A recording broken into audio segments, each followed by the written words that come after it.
Alright everyone, welcome to Grain Prep for Mushroom Cultivation.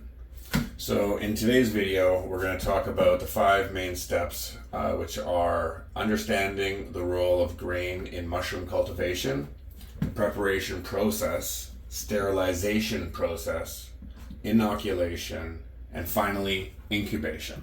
Alright, so it's typically 12 to 24 hours to soak grain for mushroom cultivation. I usually go around the 24-hour mark.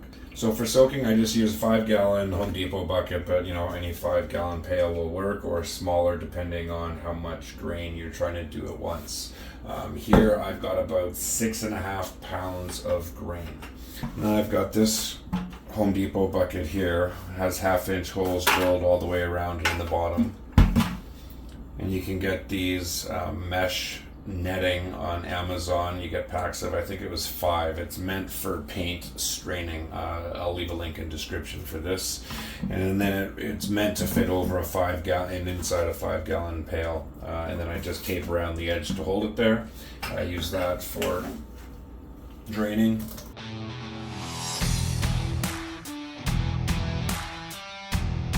Then I like to just give it a rinse.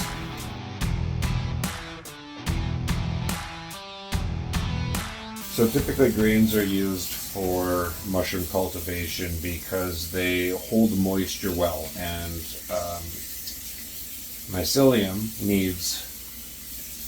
which is the base for mushroom growth, needs to have moisture to grow. So sterilized grains work great. First you soak them, you give them a wash, sterilize, put them in jars or bags, and then you pressure cook, depending on the size of the bags and the jars, anywhere between 1.5 hours and 2 hours. In addition to them holding moisture, they also have nutrients to provide food for the mycelium as it grows. And just to give you an example, you can see the difference between the dry ones and the wet ones. Alright, so I've got my pressure cooker here. It's a 23-quart Tefal pressure cooker. I've got it 1/3 full of water, and we're going to bring that to a boil. When we've got it boiling, we're going to dump our grain in here, and we're going to boil it for about 5 or 10 minutes. We do that to get the grains very hot.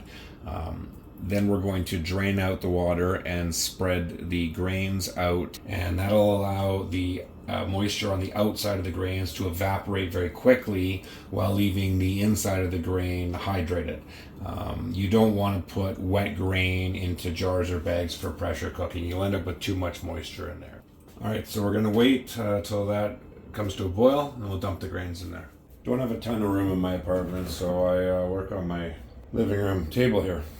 So these are just some large plastic tubs, about 8 inches tall, 2 foot by 3 foot or so. So I've got those. I've made out of just some 1x2 wood and some plastic door screen.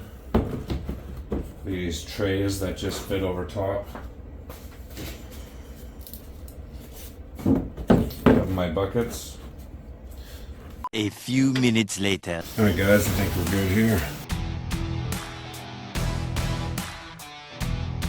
I'm going to give this a stir and just keep it moving. I don't want the same grains just sitting around on the bottom where it's too hot. Alright, so we're just going to let that boil for about 5 to 10 minutes. I'm going to set a timer here. Alright, so most pressure cookers come with a tray like this that sits in the bottom of it. Actually, it comes with 2. Another one that sits at mid-level when you're doing a bunch of jars. So a little trick I use. First I dump out whatever water is going to come out without a bunch of grain coming with it.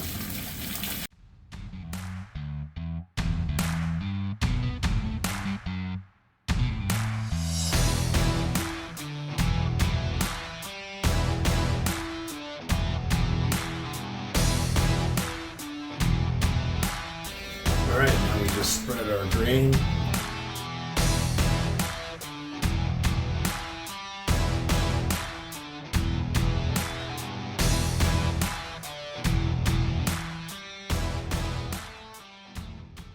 So after I've dumped them out and any extra water has gone down into the container, I'm typically going to take one, move it to the floor and sit it on some blocks, and the other one on the table on some blocks. That way it has free airflow from underneath as well. Right now, there's just a lot of heat and moisture being trapped down in that container and on the underside of all the grains there.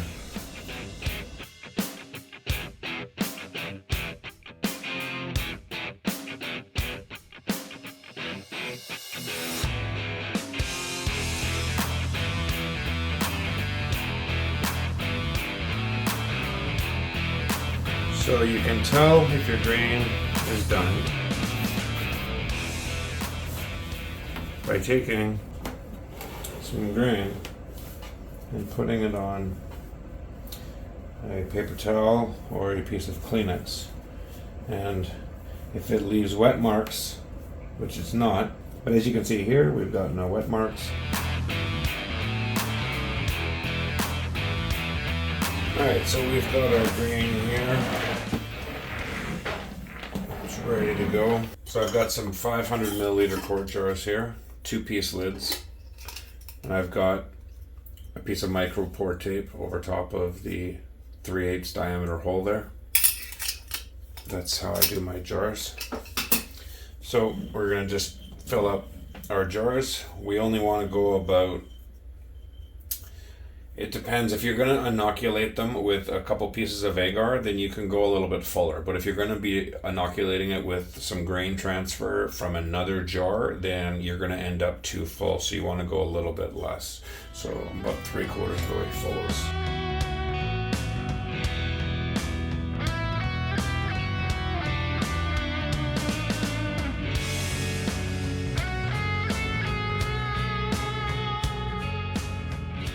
You don't want any water and moisture working its way down through the hole and through your microfiber tape, making it all wet and dripping down in there. So you typically just use a square of tinfoil and put it over top like so.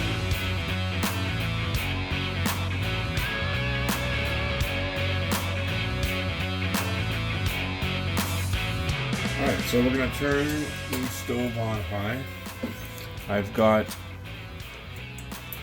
about a 1/2 inch of water on top of this. Overall, probably about 1 inch of water in the bottom of the pressure cooker.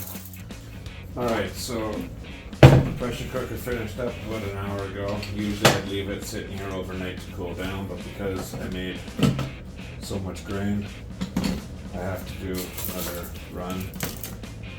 So I'm just going to take them out. Put them into the floor lid.